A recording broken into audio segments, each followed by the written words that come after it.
Good evening and welcome to a special edition of the Drive at 5 on IntellectualRadio.com/iHeart radio station. I'm your host, Roman. We have a great show planned for you today. We are breaking our normal format today to bring you our special guest who is an educator, author of 11 books, as well as the New York Times best-selling businessman and motivational speaker. What haven't you done, sir? He has a new book entitled Identity Leadership. Please give a Drive at 5 welcome on the intellectual line to Mr. Stedman Graham. Welcome to the Drive, sir. Oh, thank you so much for having me. My pleasure. Please give IntellectualRadio.com/iHeart radio station your background. Well, first of all, I am an author of a number of books, and I'm proud to be able to introduce my new book, which is Identity Leadership, which is self-leadership based on the philosophy that you cannot lead anybody else until you first lead yourself. So it's probably my most important work out of the 12 books, and I really look forward to getting the message out about self-actualization, self-mastery, self-efficacy, and getting people to understand who they are and how to take information and education and relevant to their development, which is very important today to understand how to do, because in the 21st century, they're asking you to be skilled. Number one, what are your life skills? What are your talents? What are your abilities? What can you actually do? And how are you able to sustain yourself and keep up over a long period of time based on this technological revolutionary era that we're in? So it's very important for us to be prepared. Success is when preparation meets opportunity. And are we prepared to be able to create social economic development? You have written about business, self-awarenesses, confidence, and now leadership. Why leadership the focus in your book? Well, that's a great question. First of all, if you're not a leader, you're a follower. And if you're a follower, you're not even in the game. You're not even close. And if you talk about followers, let's just look at all the followers. You know, you have probably over 7 billion people in the world today and growing. Most of those people, 99.99% of those people are going to be followers. Even technology gets them to follow. You know, they follow on Twitter, they follow on this, they follow on Instagram. Everybody's a follower. So the marketplace today, where you have 1% run everything, everybody else is pretty much in a work mindset, and you know they're stuck in the situation where they're doing the same thing over and over every day, and they're not really going anywhere. And they have an educational system that they have access to, that when they get out of school, they get a degree and they're still looking for a job, still a follower, still a consumer. And so they don't know who they are. They have no sense of self. And it's the opposite of what the marketplace is looking for.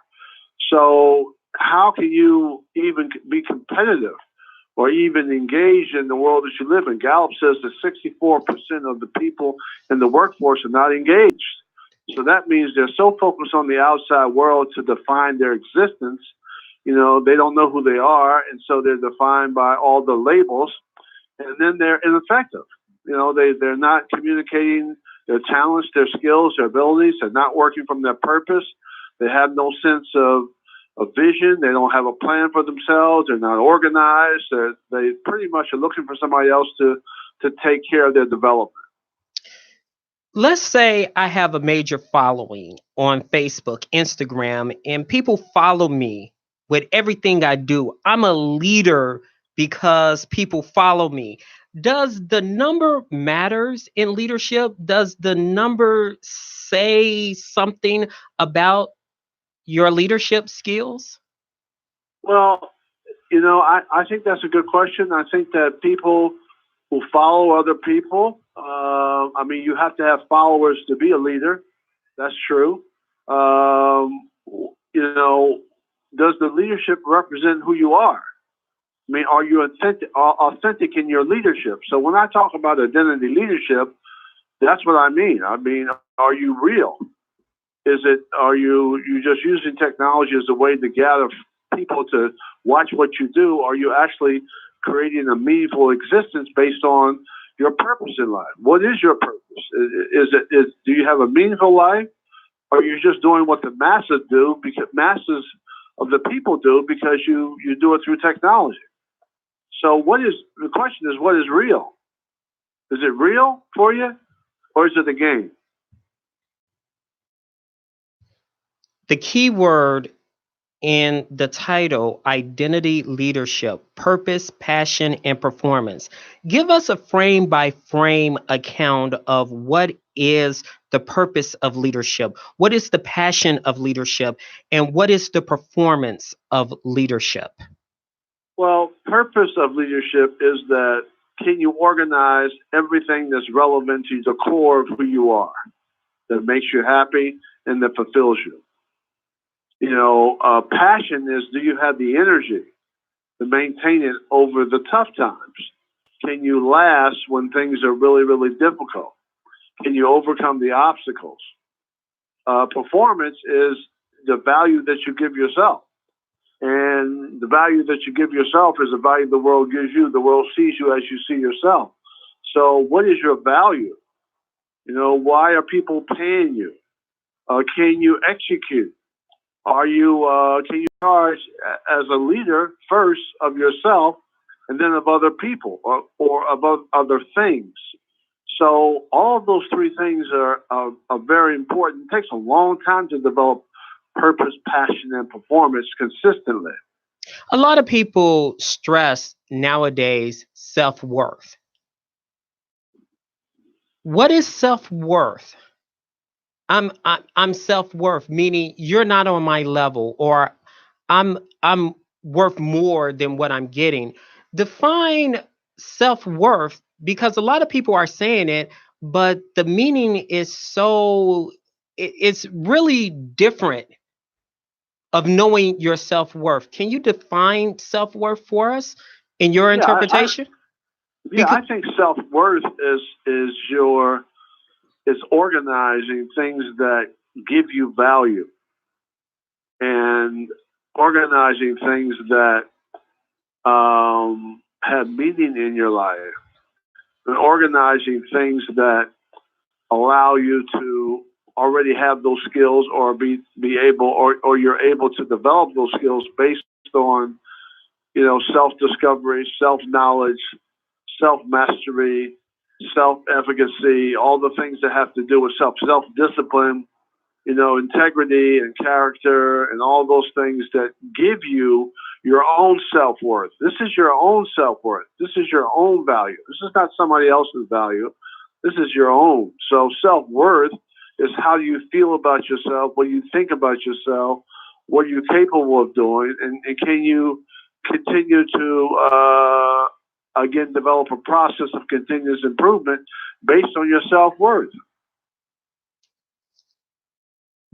In defining self-worth, in your book, the key word is identity. And you link identity to the concept of leadership.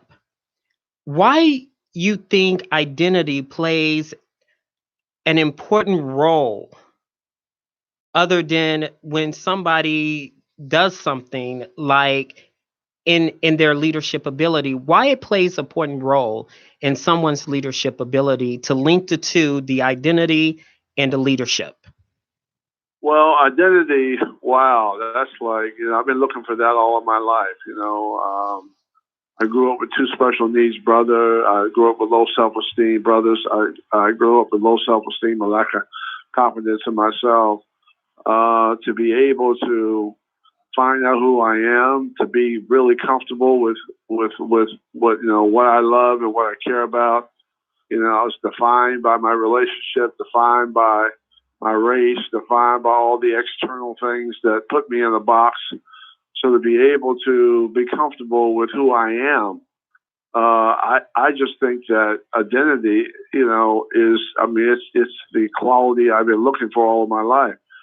Again, leadership, combining identity with leadership, allows you now to have an identity, focus on something that's meaningful, be able to organize your life around resources so you can develop improvement, and to be able to develop a vision for yourself and a plan for yourself, and put that with the leadership skills you need in order to be able to not only lead yourself but to lead others. Is, man, that separates you from the average person. That separates you from most people.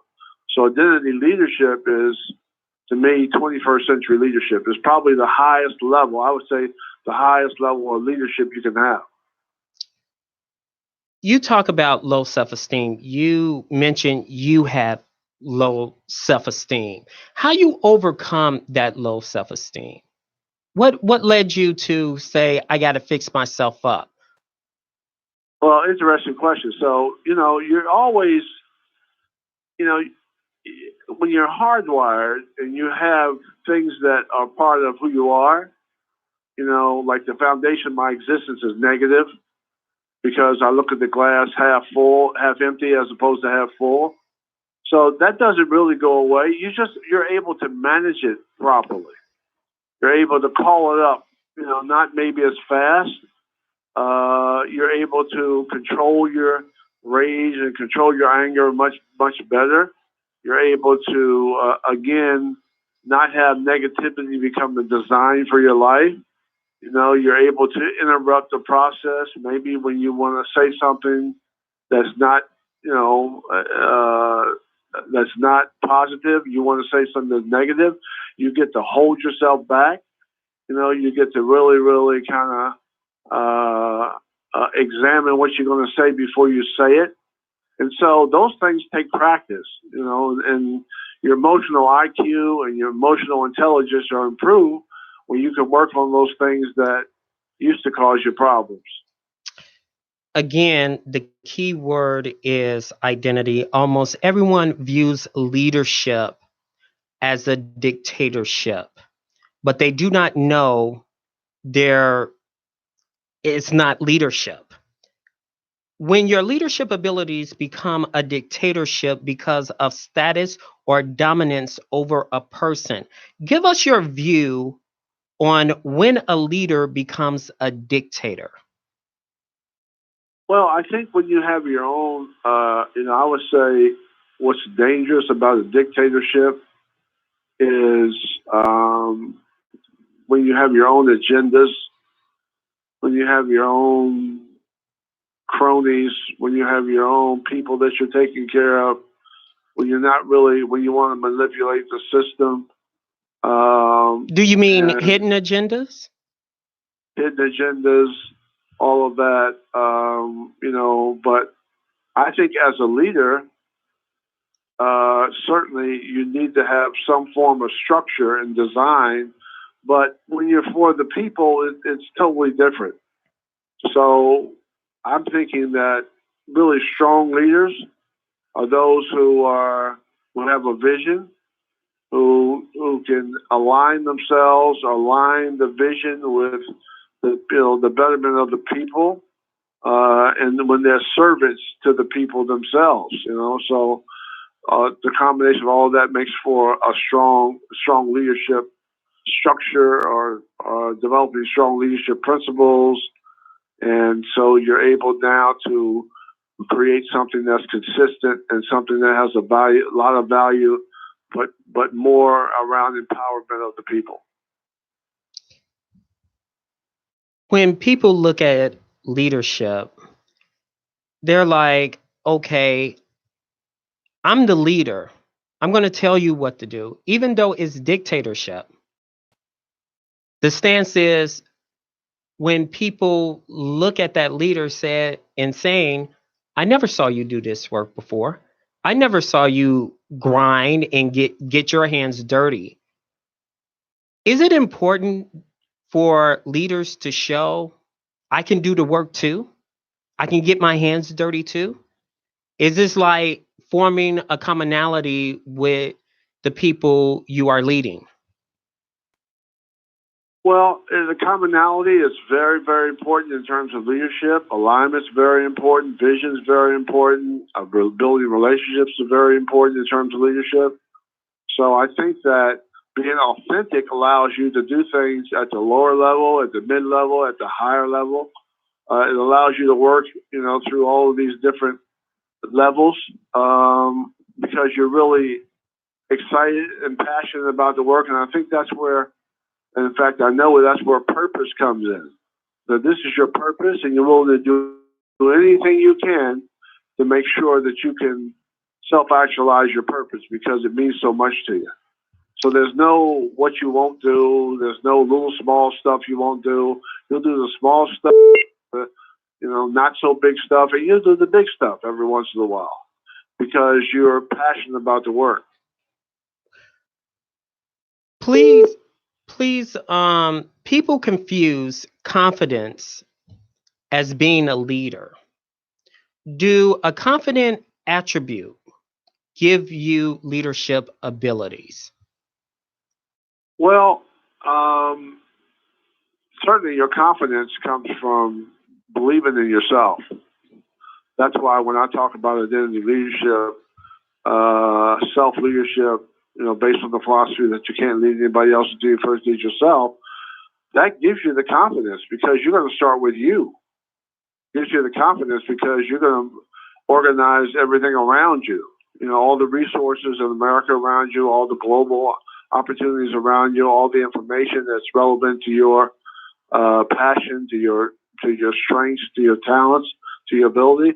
So that increases confidence. And confidence comes from practice. It comes from working on something over and over and over that you get so good that you become an expert at it. And here's an important question that when I was reading your earlier book, You Can Make It Happen, a 9-step plan for success, it kind of like struck me about identity. Do you think African Americans face an identity crisis? What you see on Facebook, what you see on Instagram, what you see, everybody is trying to define themselves. Do you think there's an identity crisis that's going on in the African American community, trying to define themselves? Do you think that? I think there is a big surge and a big need for African Americans who have lost their identity throughout the years to be able to find their identity and figure out who they are. And I think that is very difficult today, more so than any other time in history of the country because, we're so focused on the external world as a way to give ourselves value. I also, on the other hand, think it's the greatest opportunity for success because we have access to technology. So it just depends on how you use it. If you're stuck in a mindset where you go to school and you memorize, take tests, repeat the information back, get labeled with grade, 2 weeks later you forget the information. If you're in that kind of a mindset, you're never going to be a learner. So the only way that you can actually learn is you got to be able to organize information that's relevant to what you're trying to learn. And hopefully that information is downloaded into the core of who you are, and that information is relevant. That core base is relevant to the core of who you are, so that you can begin to organize content that's relevant to growing, designing, achieving, and also shaping your future based on a process that's moving forward and not backwards or standing still. So the key is that you got to be a thinker. You got to be you have to have cognitive ability. You got to be able to read, learn, organize, build, create, go through experiences, practice on your craft, knowing what to practice on. You got to be able to have the ability to take control of your own development. You got to have some ownership of who you are. So that's why today, it's a great opportunity today. Also, it's a tough opportunity today because you got 60,000 thoughts going through your mind every single day. You're confused. There's no focus. You're all over the place, and everybody's trying to build a strong economic base, and everybody's using technology as a way to spend a lot of wasted time not focusing on their development. A lot of people are doing this, especially during the beginning of the year. And some people do it every 6 months. Like they do it in January. Some people doing it in June. Some people do it like every quarter. And that is a vision board. You speak about vision and goal is the essence of leadership. What you think about the vision board? And there's a lot of people, even motivational speakers, use vision board, and they said you must have a vision board, and it's almost like if they build it they will come. Your vision meaning. Yeah, vision is, man, I'm a big fan of visions, and I use vision in everything that I do. I ask myself, who do I want to become? Who can I become? And I'm looking at, man, the world we live in. I'm looking at us being in the greatest country in the world, America. I'm looking at all the resources. Everybody's trying to get to America. And they're trying to get to America because this is the American dream. And they have resources, and the government actually works, and the infrastructure works. And if you need water or whatever you need, you can get it. If you've got plumbing and infrastructure and access to sewage in your city, and there's so many different things that we take for granted that somebody has put together that's visualized what they wanted this country to be, and it's work, a lot of work, a lot of effort to be able to achieve that vision. There's a lot of goal setting. So vision is the key to certainly social economic development, because poverty is doing the same thing over and over, no ideas, stuck in the same mindset, low energy, not wanting anything other than what you already have, not getting beyond your circumstances. So your ability to be able to achieve a vision beyond yourself, that's a powerful, powerful, powerful exercise and tool. So the vision board is a powerful exercise. In your latest book, You Can Make It Happen, a 9-step plan for success, you write, and I quote, "To know yourself is the first and most important step in the process of pursuing your dreams and goals. A key element of validating your own identity or self awareness is becoming secure enough in who you are to accept the influence of others on you. If you aren't secure in yourself, odds are you won't be open to love, caring, and help those around you." Elaborate on that for us, because you use the word identity in your latest book and identity in your new book. Please explain. Yeah, so I think that just being clear and being able to communicate, again, who you are is a gift, because it's really not set up for you. It's not set up for you to understand that. It's really set up as a control. I want to control you. Set up as a worker system. People doing the same thing over and over every day. They get up in the morning, they wash their face, they brush their teeth, they get some meat, they get the kids off to school, work all day, come home in the afternoon, spend time with the family, watch TV, go to bed. Maybe they drink. And so they repeat that same cycle over and over every single day, and pretty much are not going anywhere. Pretty much stuck. So having a clear foundation of where you're going and how you're going to get there allows you to really take the talents and abilities and the skills that you have and make them relevant to who you are, your development, so you have a strong base and you have a strong foundation for growth. Also, in your book, You Can Make It Happen, you expressed you were very uncomfortable in your relationship with Oprah because at first it was an unequal footing. However, as she was becoming national, you thought the relationship was thrown off balance and you were wondering how to restore it. Now, let's fast forward to the current people in relationship. There are relationships that's out there that are thrown off balance because one makes more money than the other, one has more notoriety than the other, and some would just say we just have outgrown each other and grown apart from one another. How they can restore it? Well, relationships are about how you make other people feel. So you can't do that if you hate yourself. You can't do that if you don't love yourself and care for yourself. So the best way to maintain any kind of relationship is to work on yourself. That you feel really good about yourself. And so, like I said, I wrote this book and I created these 9-step success processes so people at any level would understand how to begin to organize their life around themselves so they can empower themselves. So to me, without that, you're pretty much lost. And you're also, if the other person's outgrowing you, you're pretty much going to be behind. You're not going to be capable of keeping up. So when you don't keep up, you just automatically fall behind anyway. And so Is that where the hating starts? Like the hating on people starts right there?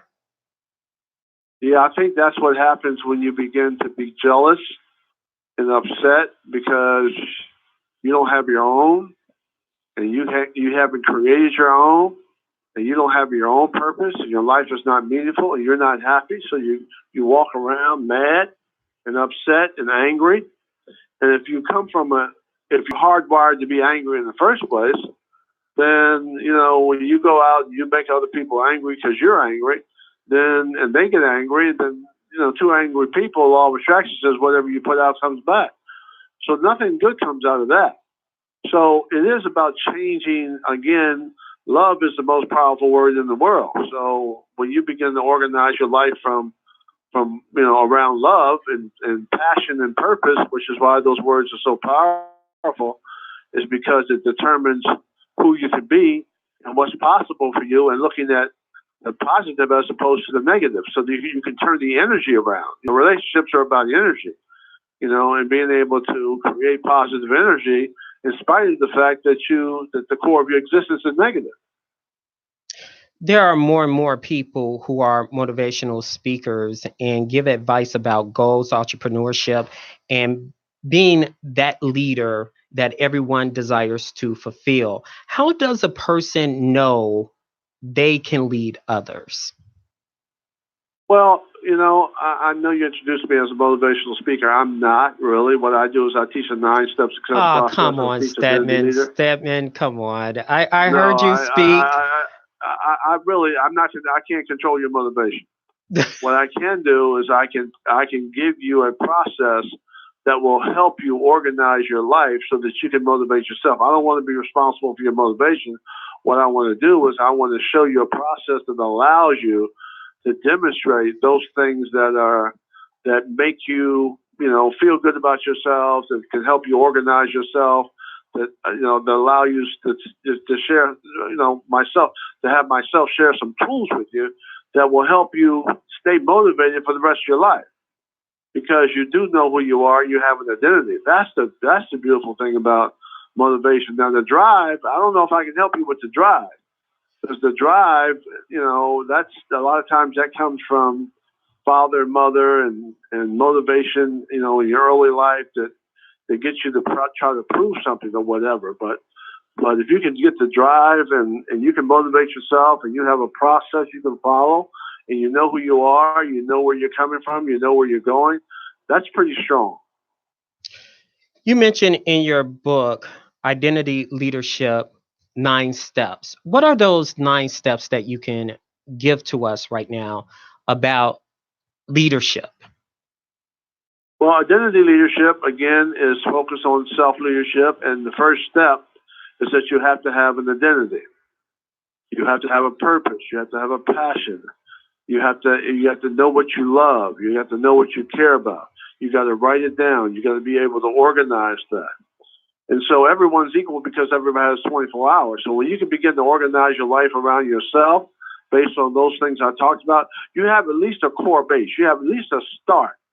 And then to be able to develop a vision, which we talked about, to visualize where you're going and how you're going to get there by setting goals and organizing your day and organizing your week, your month, your years, and figure out where you want to go. That's pretty strong because that gets you out of your current situation and moves you into, what your life could be, what your life could look like.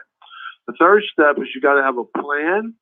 All of this is fine that you know who you are, you have a passion and purpose, that you have a vision for yourself, but you got to be able to execute it. And execution, a lot of folks have ideas and a lot of folks have innovation and creativity, but they can't execute or they don't want to execute. So they're focused a lot of times. There's two sides of the brain. There's right brain and left brain. And so your ability to be able to, work on both sides of your brain allows you now to organize your vision, big picture, but also allows you to organize details and execute at a smaller level. Your fourth step is master the rules of the road, your guiding principles. And what are they?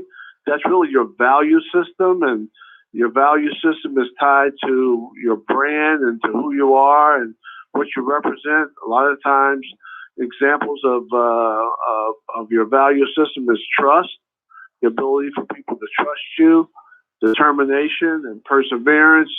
That all of that's really good. Fifth step is step into the outer limits, overcoming your fears. So that is, courage is the greatest of virtues because without courage, we do nothing. So, what are the challenges that we have to face? What are the barriers to success we have to deal with every single day? Where we get the fear from, mother or father, you're in that household for 18 years, 19 years, and it's all learned behavior. So, fear is really a powerful emotion that what we have to do is figure out how to self-actualize beyond our fear and work on things really, really well so we can overcome those fears in small steps.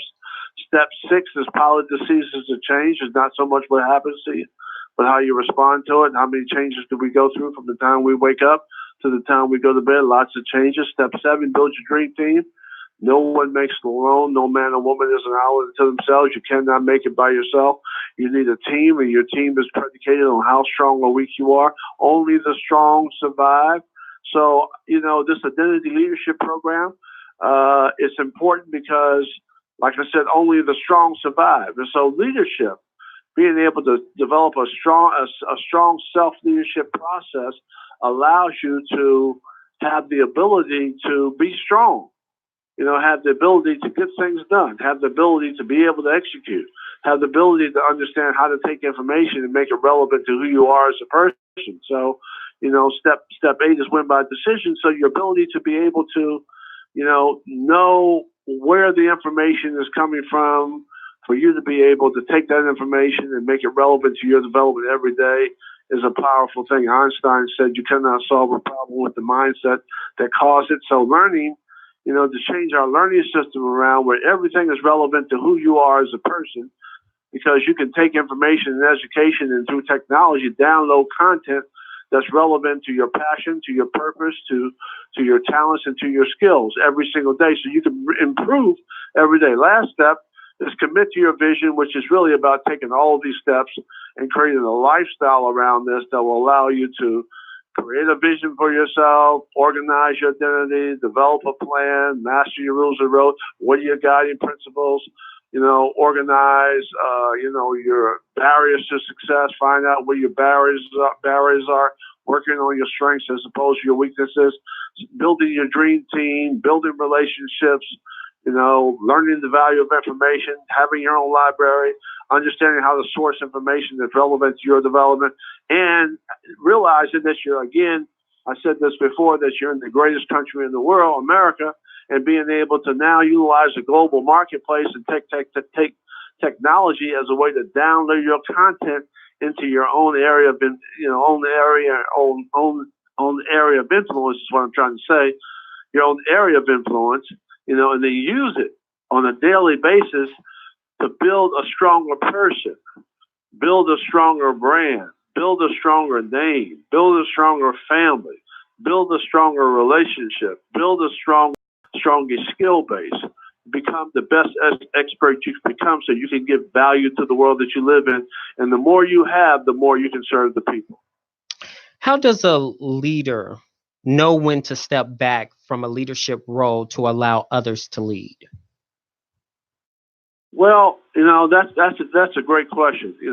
I like humility versus ego. I like the person who can give it up, give the power up. Here, you want the power, take it. I don't need the power. But whoever gives the power has the power.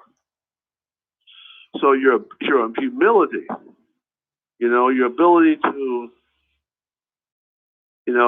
give it up and kind of let go, let God in a way, and allow the universe to kind of take over, and the energy of the universe and your spirit of giving and wanting other people to be better. To me, is more powerful than anything else because you allow things to work through you. And so I love that ability to be able to,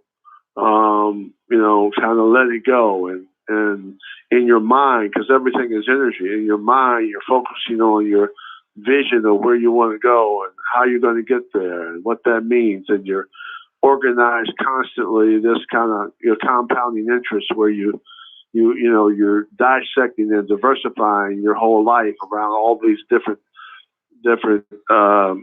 passions and different things that you love and care about, and they begin to intersect because the core of who you are is true, and you can speak then to truth to power.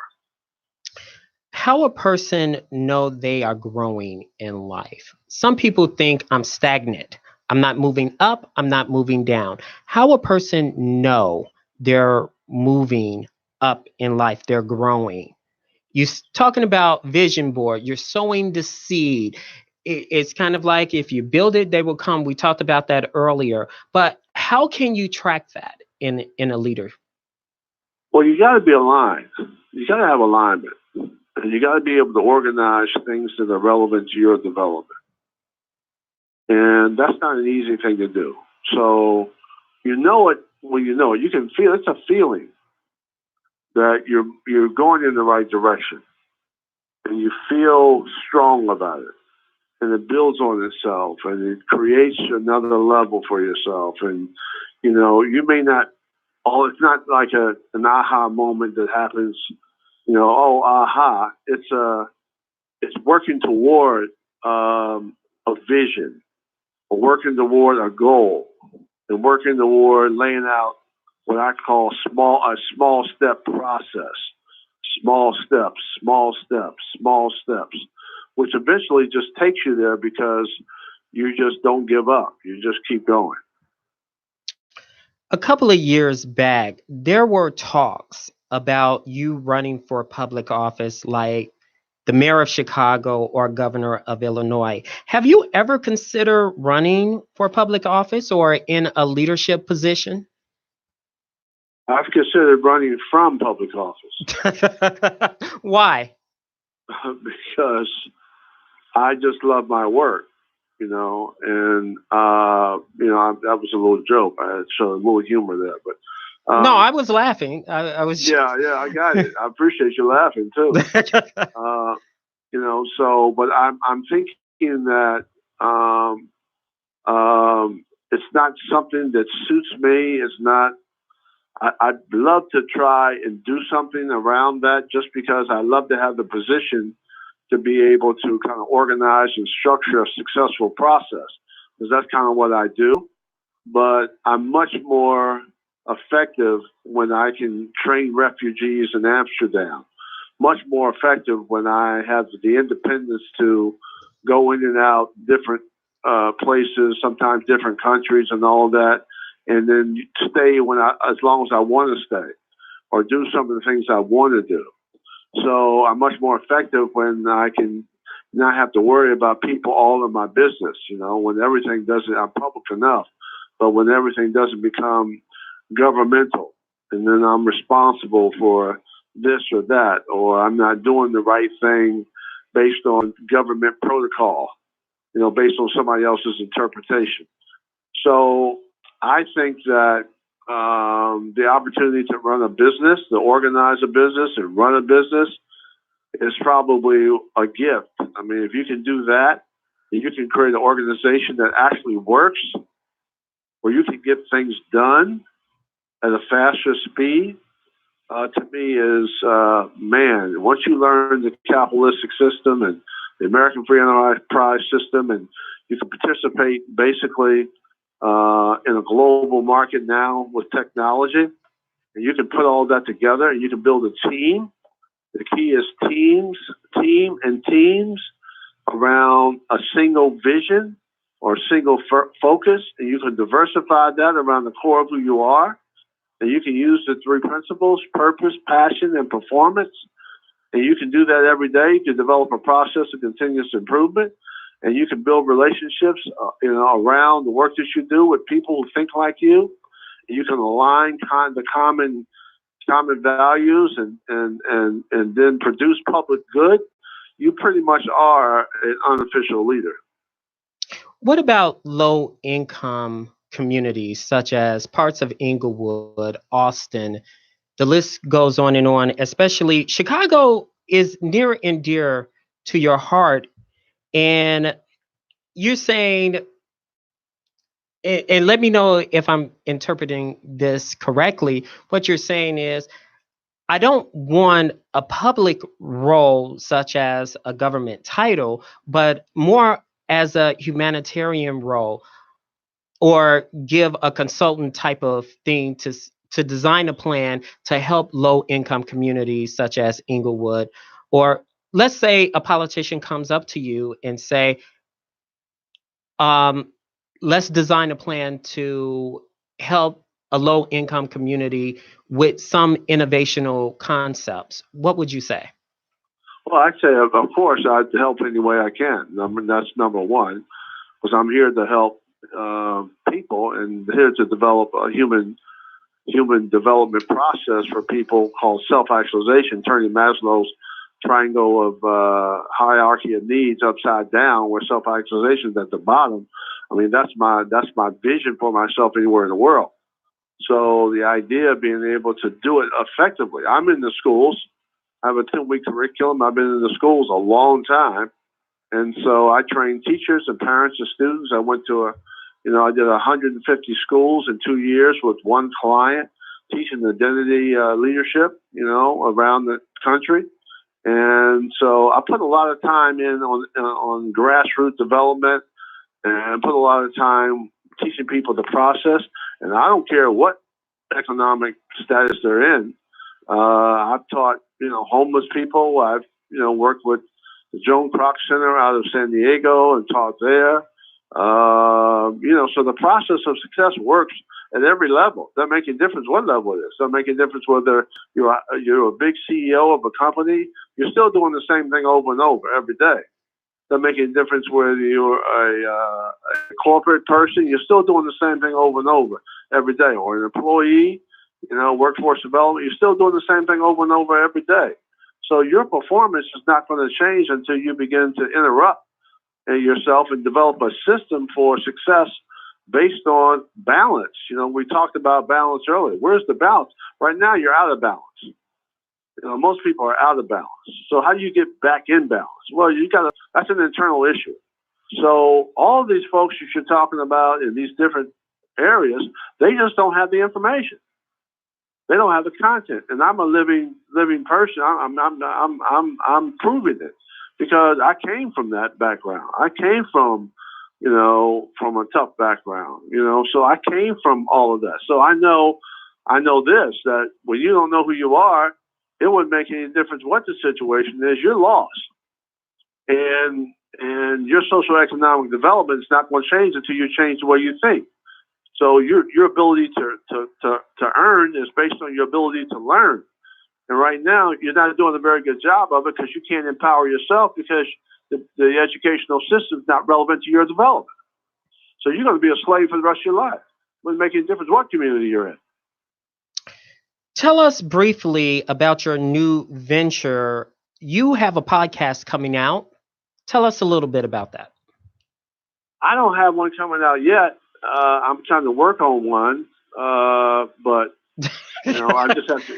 Yeah, I'm trying to work on one just to figure out what that looks like. But it's a work in progress because the book just came out. Hmm. So I'm just touring the country around that. The book came out May 6th, so I'm just basically we've done a pretty good job, and my team has done a pretty good job of putting it together.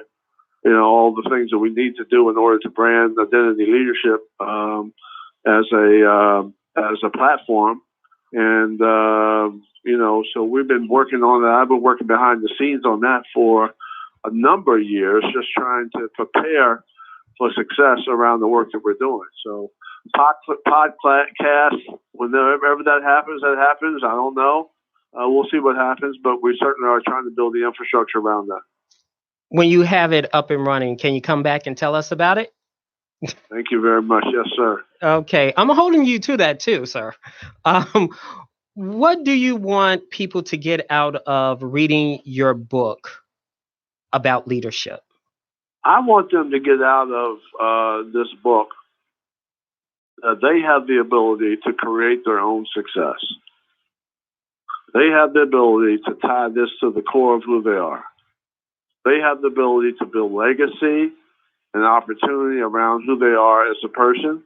And they have the ability to create excellence in their own life, which allows them to get beyond the 6.9 billion people or 7 billion people who are doing the same thing over and over every single day. So you automatically become a leader in your field. So you get a chance to shape, create, design your own destiny. You get to work on yourself. And you couldn't have a better opportunity to do that than now because you have access to so much information and you get to focus and you get to take those things that are relevant to your development all over the world and focus on you. So my advice is this. It's just very, very simple. This is a very simple step in the 9-step success process. Work on yourself. Work on yourself. Work on yourself.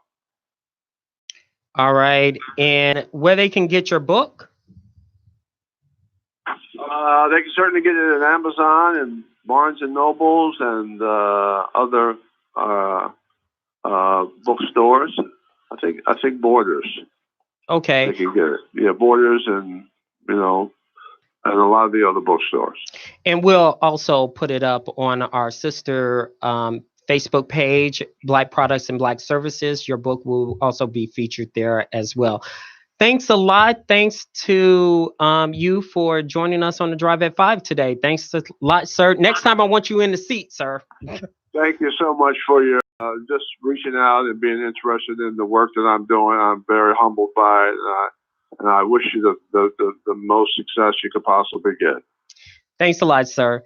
That's going to do it for us on the Drive at 5 on intellectualradio.com/iHeart radio station. Thanks to Wanda, who is behind the scenes, our executive producer, Earl, who's behind the scenes. And next week, you will have more of the Drive at 5. Thank you so much. Have a good one, everyone.